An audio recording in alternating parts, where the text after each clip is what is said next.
사랑이신 하나님 나를 위하여 예수님을 보내주셨죠. 안녕하세요. 알쓸 종잡 이준희 목사입니다.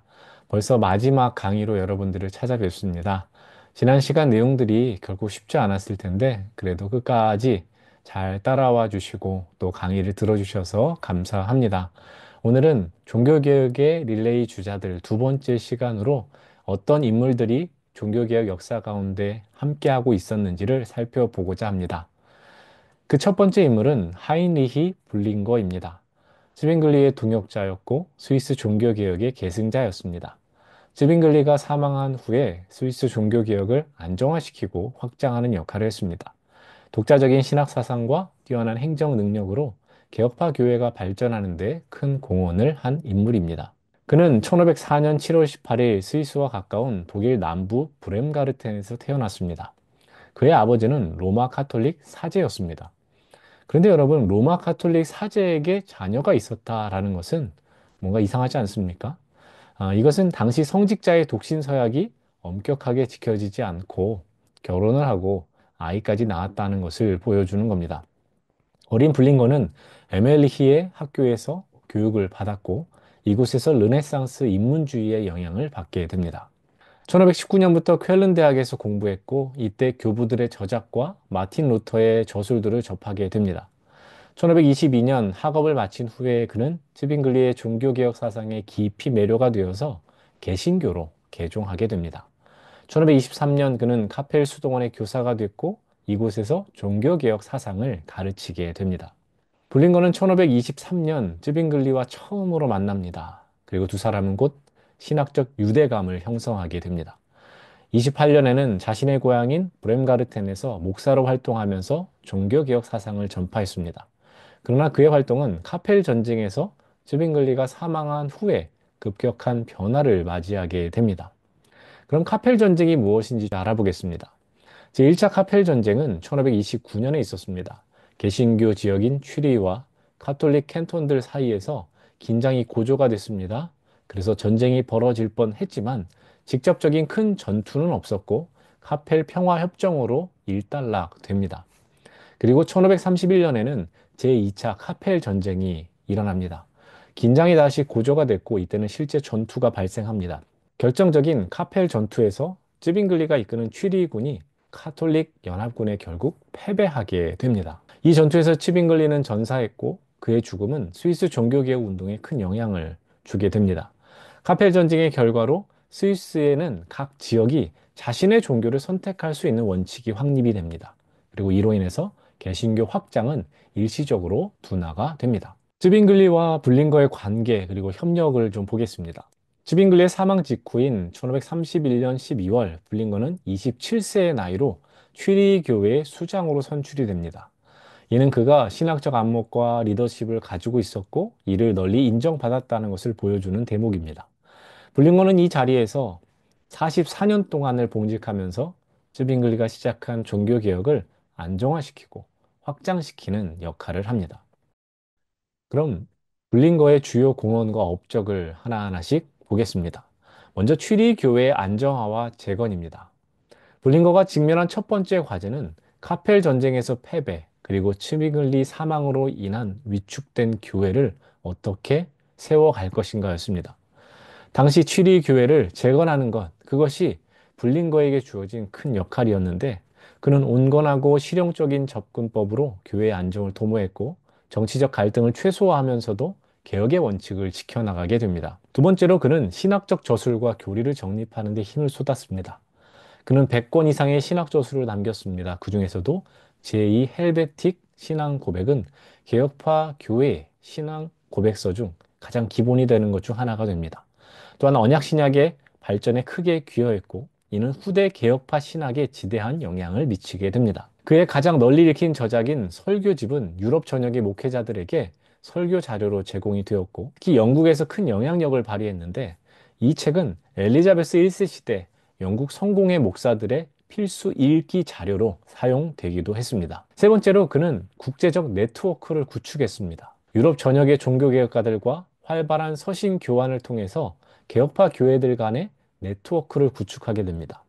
그는 알려지기로는 생애 동안 1만 2천 통이 넘는 편지를 주고받았다고 합니다. 이를 통해서 개혁파 교회의 국제적 일치와 협력을 도모했습니다. 그의 서신은 당시 종교개혁의 동향과 신학적 논의를 이해하는데 아주 중요한 역사적 자료가 됩니다. 네 번째로 그는 종교적 박해를 피해 취리로 온 망명자들을 적극적으로 보호하고 지원하였습니다. 특히 영국의 메리 1세 통치 시기에는 많은 영국 개신교도들이 취리로 피난을 왔습니다. 이때 블링건은 이들을 환대하였습니다. 이러한 그의 활동은 유럽 전역의 개혁파 사상이 전파되는데 크게 기여하게 됩니다. 다섯 번째로 취리 합의입니다. 1549년 블링건은 깔벤과 함께 취리 합의를 이끌어냅니다.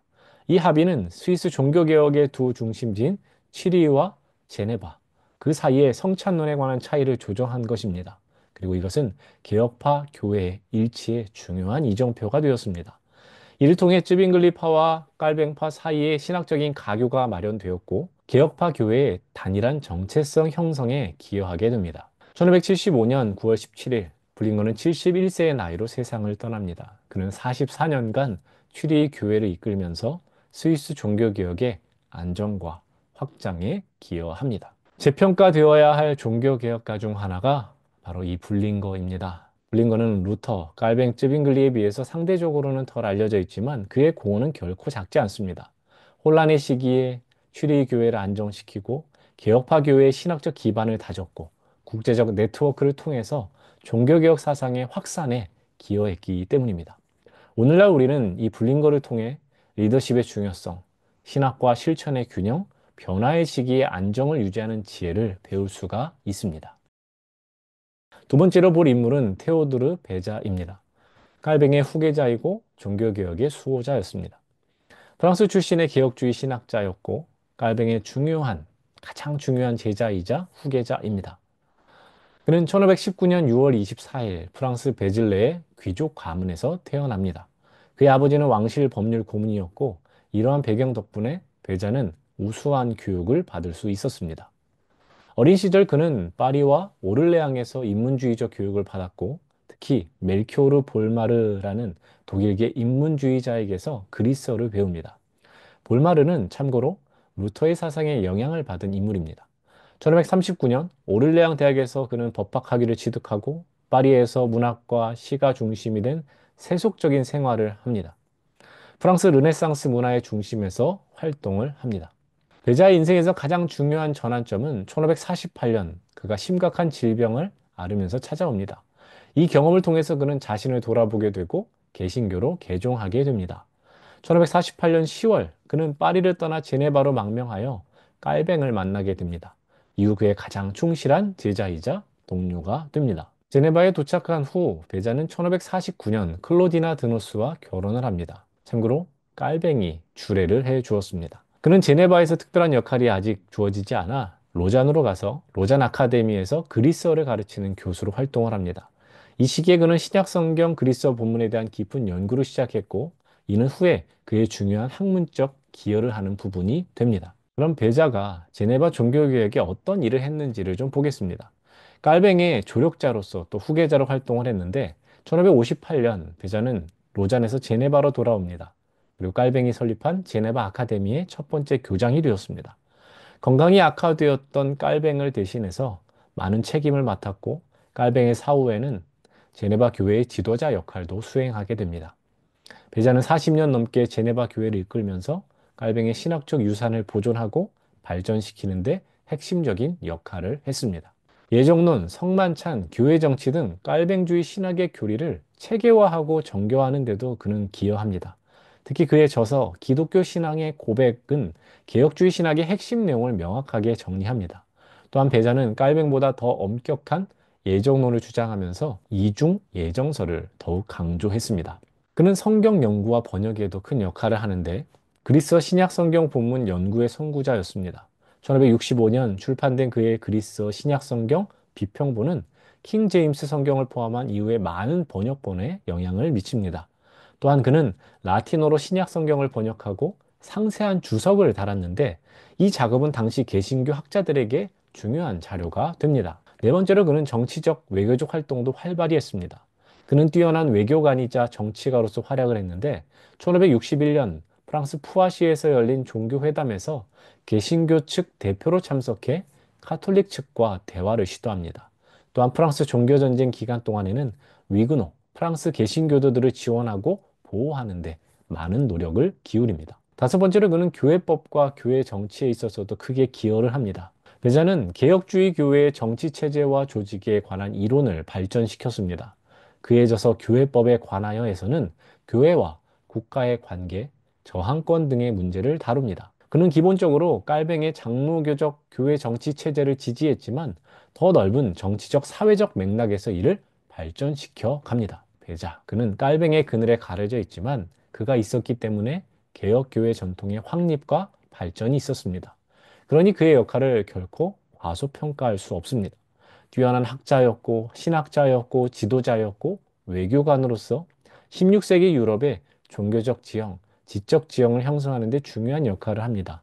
특히 그는 깔뱅의 사상을 단순히 보존하는 데 그치지 않고 이를 더욱 체계화시키고 발전시켜서 후대에 전달했다라는 점에서 종교개혁의 진정한 계승자다라고 할 수 있겠습니다.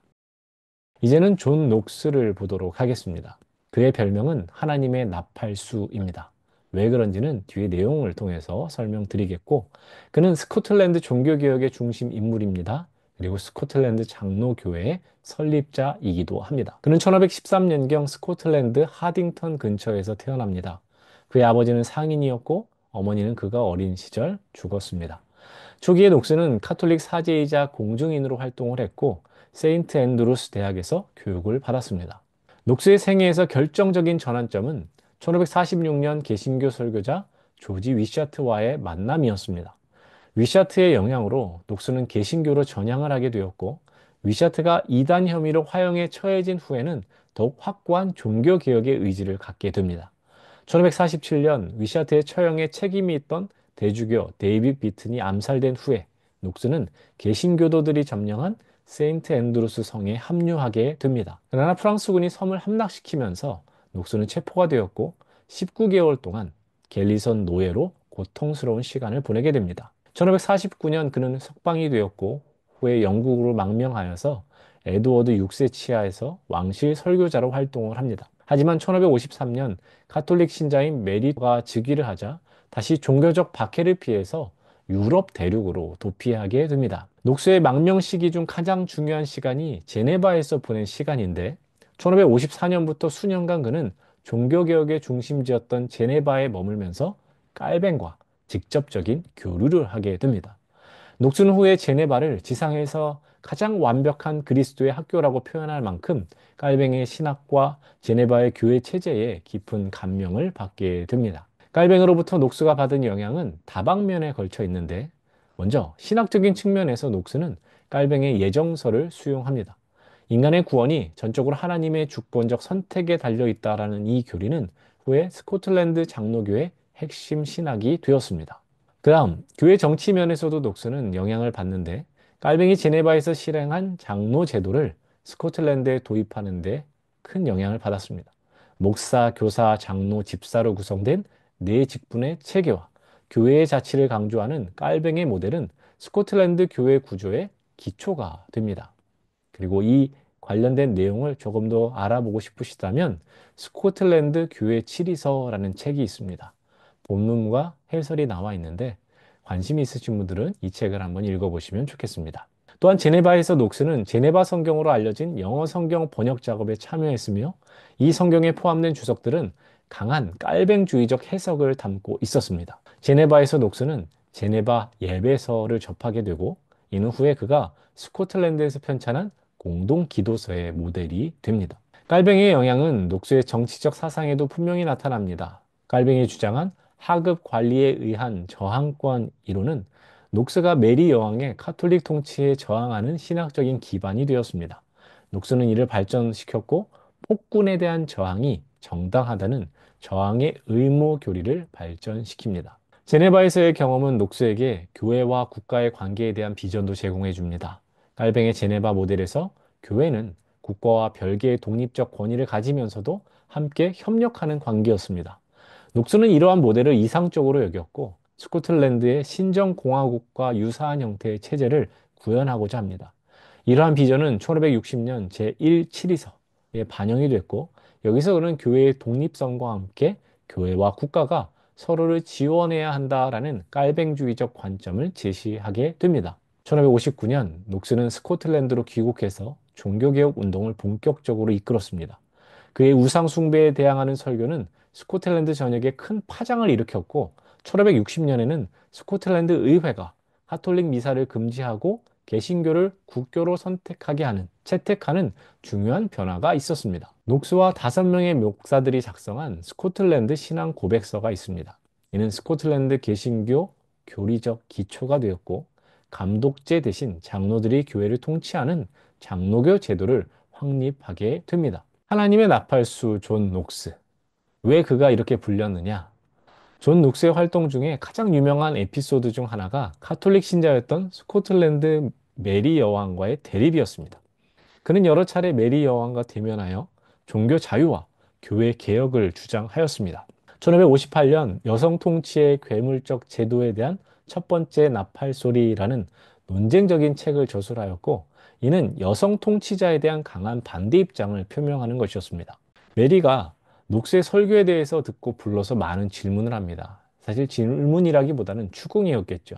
1562년 메리 여왕이 종교개혁을 방해하고 교황 정치를 회복하려고 하자 녹스는 여왕의 정책에 강력하게 비판하고 비난을 합니다.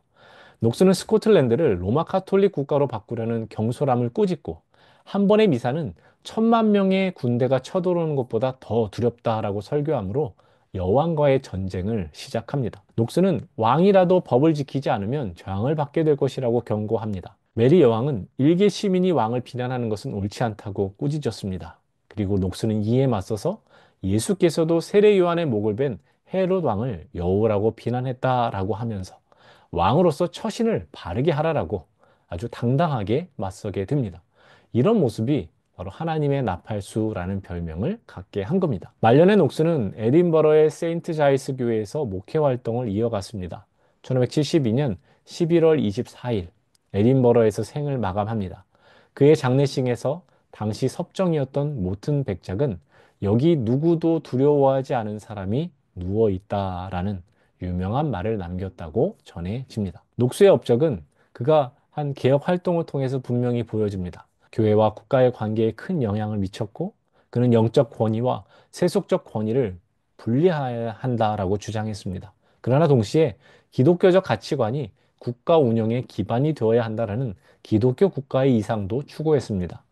특히 그가 확립한 장로교 대의제 통치 형태는 이후 민주주의 발전에도 중요한 영향을 미쳤다라고 평가를 받습니다. 존 녹스의 유산은 스코틀랜드를 넘어 전 세계로 확장이 됩니다. 그가 세운 스코틀랜드 장로교회는 미국, 캐나다, 호주 등 스코틀랜드 이민자들을 통해서 전 세계적으로 전파되었고 오늘날까지도 그의 신학적 영향력은 계속되고 있습니다.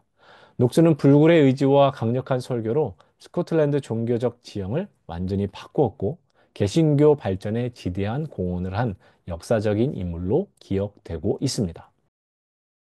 이제는 여성 종교개혁자들에 대해서 보고자 합니다. 오늘은 크게 2명을 소개하려고 하는데요. 한 명은 마리 당띠에르, 또 한 명은 잔달 브레입니다. 먼저 마리 당띠에르입니다. 여성의 목소리를 높인 종교개혁가. 16세기 제네바 종교개혁에 참여하고 여성의 역할과 권리에 대한 강력한 목소리를 냈던 인물입니다. 수녀 원장에서 개신교 개혁가로, 신학자에서 작가로 변모하면서 활동했던 여성 종교개혁가입니다. 그녀는 약 1495년 투르네 지역에서 귀족 가문에 태어납니다. 그녀의 초기 생활에 대한 정보는 제한적이지만 젊은 시절 그녀는 아우구스티누스 수녀회에 입회하여 수녀가 되었습니다. 결국 프랑스 북부의 한 수녀원에서 원장의 직위까지 올라갔다라고 알려집니다. 당시 수녀원은 여성들이 교육을 받고 지적 활동을 할 수 있는 몇 안 되는 공간 중 하나였습니다. 당티에르는 이곳에서 라틴어를 익히고 신학적 지식을 쌓았을 것으로 보입니다. 이런 배경은 후에 그녀가 종교개혁 논쟁에 참여할 수 있는 지적인 기반이 되었습니다. 1524년경 당티에르는 루터의 저작을 접하게 되었고 이에 영향을 받아 수도원 생활을 포기하고 개신교로 개종을 합니다. 이는 당시 여성, 특히 수녀 원장에게는 극히 드문 결정이었으며 상당한 개인적 용기를 필요로 하는 선택이었습니다. 개종 후 그녀는 당시 종교개혁에 동참했던 전직 사제 시몽 로베르와 결혼을 합니다. 두 사람은 함께 프랑스에서 종교개혁 사상을 전파하였는데 박해를 피해 스트라스부르로 이주합니다. 그런데 남편이 먼저 죽게 됩니다. 남편 시몽의 사망 후에 그녀는 앙투앙 프로멘과 재혼을 하는데 그는 기욤 파렐과 함께 제네바에서 종교개혁을 시작한 인물 중 하나였습니다. 1535년 당티에르와 프로멘은 제네바로 이주합니다. 당시 제네바는 종교개혁의 물결이 한창이었고 1536년에는 깔뱅이 도착하여 개혁을 더욱 체계화하게 됩니다. 당티에르는 이 역동적인 종교적 정치적 환경 속에서 자신의 목소리를 내기 시작했습니다. 제네바에서 그녀는 여성들을 모아 성경 공부를 이끌고 개신교 교리를 가르치는 활동을 합니다. 또한 그녀는 저술 활동을 통해서 종교개혁 이념을 전파하고 특히 교회 내에서 여성의 역할에 대한 새로운 비전을 제시합니다. 그녀의 책과 사상을 좀 보면 제네바의 해방에 관한 에피소드라는 저작이 있습니다. 그녀의 첫 번째 저작인데 이 책자는 익명으로 출판되었지만 후에 당티에르가 쓴 것으로 확인이 됩니다. 이 책에서 그녀는 카톨릭 통치에서 개신교로의 제네바의 전환 과정을 기록합니다. 이는 당시 정치적, 종교적 상황에 대한 여성의 관점에서 쓰인 중요한 역사적 기록입니다. 두 번째로 방어와 짧은 훈계라는 책이 있습니다. 당티에르의 가장 논쟁적이고 중요한 저작인데 이 작품은 제네바와 프랑스의 자매들에게 보내는 공개 서한 형식으로 되어 있습니다. 여성들이 성경을 읽고 해석하고 가르칠 수 있는 권리를 옹호하는 내용이 담겨져 있습니다. 이 저작은 제네바의 종교 지도자들, 특히 깔뱅의 강한 반발을 샀는데요. 그래서 책은 금지가 되었습니다. 그러나 이는 종교개혁 시대에 여성의 종교적 권위와 발언권에 대한 중요한 자료로 평가를 받습니다. 결혼과 가정에 대한 그녀의 견해를 좀 보겠습니다. 당티에르는 수년 생활을 떠나 결혼을 선택합니다. 이는 그녀의 개인적인 경험이 신학적 견해에 영향을 미쳤다는 것을 보여줍니다. 그녀는 개신교의 결혼관을 지지했고 성직자의 결혼을 금지하는 카톨릭 교회의 관행을 비판합니다. 그녀는 결혼과 가정 생활이 여성의 지적, 영적 성장과 충돌하지 않는다고 보았습니다. 오히려 그녀는 남편과 함께 종교개혁 활동에 참여하면서 가정이 신앙 교육과 전파의 중요한 장소가 될 수 있다는 것을 몸소 보여줍니다. 깔뱅과의 관계를 보면 당티에르는 깔뱅과 관계가 복잡했습니다. 한편으로 그녀는 깔뱅의 신학적 가르침을 대부분 수용했고 그의 기독교 강요에 서문을 쓸 정도로 그의 작업을 지지했습니다. 깔뱅 역시 당티에르의 남편인 프로멘과 협력 관계에 있었습니다. 그러나 다른 한편으로는 깔뱅은 당티에르의 방어와 짧은 훈계를 포함한 여성의 공적인 신학적 발언을 제한하려는 움직임을 보입니다. 제네바 시의회가 그를 제지했는데 그런 것들을 깔뱅이 지지했다는 겁니다. 이는 당티에르가 제네바 종교개혁 내에서 지지도 받았지만 억압도 동시에 경험했다라는 것을 보여줍니다. 당티에르가 직면한 가장 큰 도전은 남성 중심적인 종교 문화와 여성에 대한 사회적인 제약이었습니다. 그녀가 쓴 책은 제한적으로만 출판되었고 일부는 금지되거나 익명으로 발표되어야 했습니다. 그래서 그녀의 이름은 오랫동안 종교개혁 역사에서 거의 언급되지 않았습니다. 그럼에도 불구하고 당티에르는 이러한 제약 속에서도 자신의 목소리를 내는 방법을 찾았습니다. 그녀는 여성에게 허용된 사적인 영역, 즉 가정에서의 교육과 가정에서의 저술 활동 등을 활용하면서 공적 담론에 참여합니다. 이는 그녀가 단순히 시대의 피해자가 아니라 창의적으로 저항했고 자신의 신념을 표현했던 행위자였다라는 것을 보여줍니다. 당티에르의 저작과 영향력은 그녀의 사망 후에 수세기 동안 거의 잊혀졌습니다. 그녀의 이름은 대부분의 종교개혁 역사에서 누락이 되었고 그녀가 쓴 책은 거의 연구되지 않았습니다. 그러나 20세기 후반부터 그녀의 작품이 재발견되고 재평가받기 시작합니다. 2002년 제네바 종교개혁 기념탑에 당티에르의 이름이 추가된 것은 이러한 재평가를 상징적으로 보여주는 사건입니다. 원래 이 기념탑은 깔뱅, 파렐, 베자, 녹스와 같은 남성 종교개혁자들만 기념하고 있었기 때문입니다. 여성이 침묵해야 한다라는 시대적 규범에 맞서서 자신의 신앙과 신념을 담대하게 표현했던 마리 당티에르를 통해서 우리는 종교개혁이 단순히 남성들의 업적이 아니라 여성을 포함한 다양한 사람들이 참여했던 복합적인 운동이라는 것을 이해할 수 있습니다. 이제는 잔달브레입니다. 종교개혁에 숨겨진 여성 영웅이라고 평가받는데요. 그녀는 나바르의 여왕이었고, 그녀는 프랑스 개신교, 위그노의 발전과 보호에 결정적인 역할을 했던 인물입니다. 1528년 11월 16일 프랑스의 생제르맹 앙레에서 태어났습니다. 그녀는 프랑스의 명문가 출신입니다. 아버지 앙리 달브레는 나바르의 왕이었고 어머니 마르그리트 드 나바르는 프랑스 왕 프랑스와 1세의 누이였습니다. 특히 그녀의 어머니 마르그리트는 르네상스 인문주의자이자 문학가였습니다. 그리고 프랑스 궁정에서 개혁 사상을 지지하는 인물이었습니다. 이런 환경에서 성장한 잔달브레는 어릴 때부터 우수한 교육을 받았고 폭넓은 인문학적 소양을 갖추게 됩니다. 그녀의 삶은 당시 왕가의 여성들처럼 정치적 이해관계에 따른 결혼으로 시작합니다. 1541년 13세의 나이에 그녀는 클레브의 공작 빌헬름과 정략 결혼을 합니다. 그러나 이 결혼은 4년 후인 1545년에 교황에 의해서 무효화됩니다. 1548년 그녀는 앙뚜앙 드 무르봉과 재혼을 합니다. 이 결혼으로 그녀는 두 아이를 낳았는데 그중 둘째인 앙리는 후에 프랑스 왕 앙리 4세가 되어 부르봉 왕조를 시작하게 됩니다. 종교개혁으로 그녀도 전환을 하는, 개신교의 개종을 하는 그런 순간을 맞이하는데요. 잔달브레의 종교적 여정은 점진적입니다. 어머니의 영향으로 그는 일찍부터 종교개혁 사상에 노출이 되었지만 공식적인 개종은 더 나중에 이루어집니다. 1555년 아버지의 사망으로 나바르의 여왕이 된 그녀는 초기에는 신앙 문제에 있어서는 신중한 태도를 취했습니다.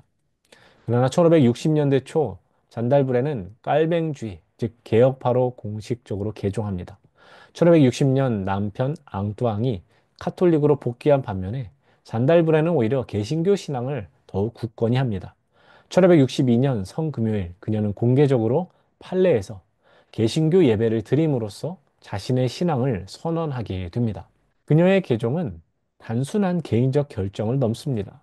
정치적, 종교적으로 중대한 의미를 가지는데 그녀는 곧 프랑스 개신교도의 중요한 보호자이자 지도자로 부상을 합니다. 그래서 위그노의 여왕이라는 별명을 얻게 되는데 1562년부터 시작된 프랑스 종교전쟁 기간 동안에 잔달브레는 위그노들의 중요한 정치적 또 재정적 후원자가 되었습니다.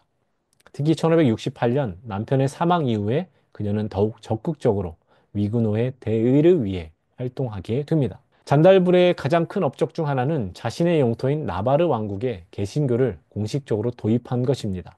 그렇지만 일정 수준의 종교적 관용을 실천했습니다. 그녀의 영토에서 카톨릭 미사를 금지했음에도 불구하고 카톨릭 신자들에 대한 폭력적인 박해는 허용하지 않았습니다. 이는 당시 유럽의 종교적 갈등 상황에서는 상대적으로 온건한 입장이었습니다. 잔달브레의 종교 개혁 정신은 그녀의 아들 앙리를 통해서 실현이 됩니다. 그녀는 아들을 철저한 개신교 신앙으로 양육을 합니다. 그가 프랑스의 종교 갈등을 해결할 수 있는 지도자가 되기를 희망했기 때문입니다.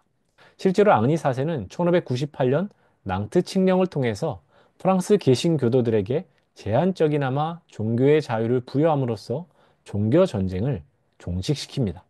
이는 잔달브레가 추구했던 종교적 공존의 비전이 아들을 통해서 일정 부분 실현된 것으로 볼 수 있겠습니다. 16세기라는 시대적 맥락에서 잔달브레는 정치와 종교 영역에서 여성 지도자로서 선구적인 역할을 합니다. 그녀는 자신의 왕국을 통치하고 군사적 결정을 내리고 신학적 논쟁에 참여하는 등 전통적으로 남성의 영역으로 여겨지던 분야에서 활약합니다. 그녀의 사례는 종교개혁이 일부 여성들에게 새로운 종류의 권위와 활동 공간을 제공했음을 보여줍니다. 종교개혁의 만인 제사장설과 같은 교리는 여성들에게도 종교적 주체성을 부여하는 이론적 기반이 될 수 있었습니다. 1572년 6월 9일 잔달브레는 파리에서 43세의 나이로 갑작스럽게 사망합니다. 그녀는 아들 앙리의 결혼을 준비하기 위해 파리에 있었는데 당시 상황과 그녀의 급작스러운 죽음으로 인해서 독살설이 제기되었고 의혹이 일기도 했습니다.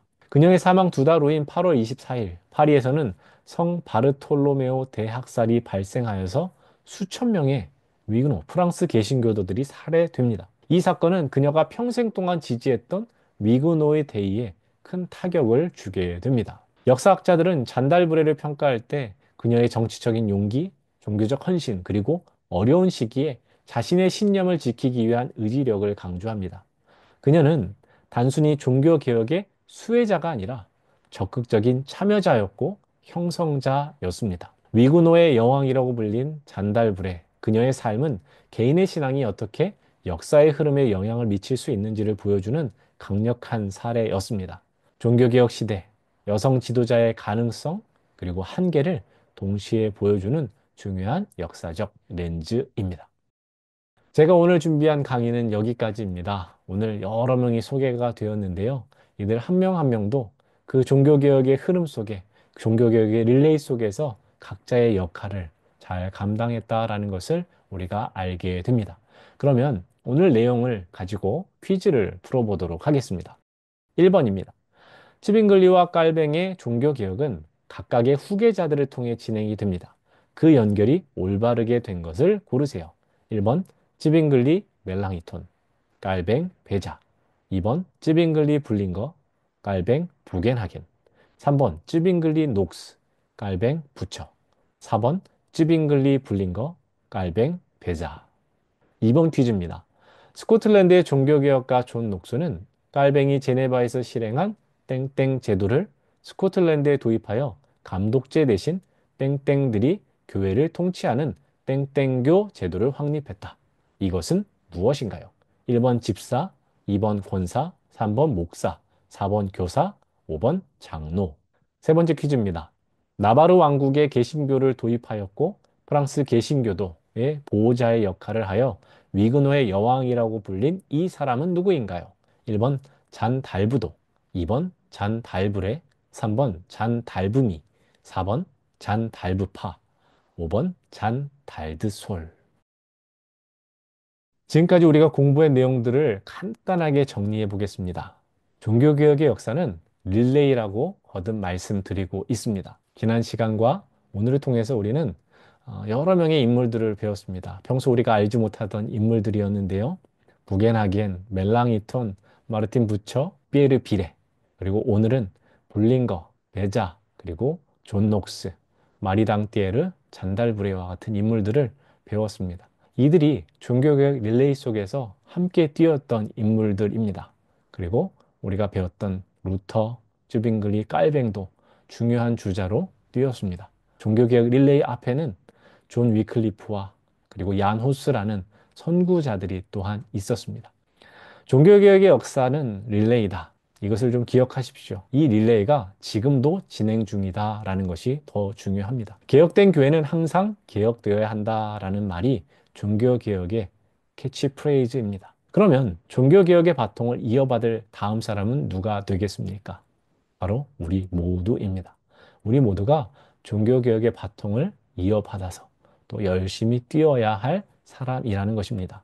이번 알쓸종잡이라는 강의가 우리가 종교개혁의 릴레이를 뛰기 위한 준비가 되었으리라 생각합니다. 배웠던 것들을 하나하나 다시금 곱씹어 보시면서 종교개혁의 전통을 잘 이어가는 여러분 모두가 되셨으면 좋겠습니다. 그럼 저는 이제 진짜 물러가도록 하겠습니다. 끝까지 강의 잘 들어주셔서 감사합니다.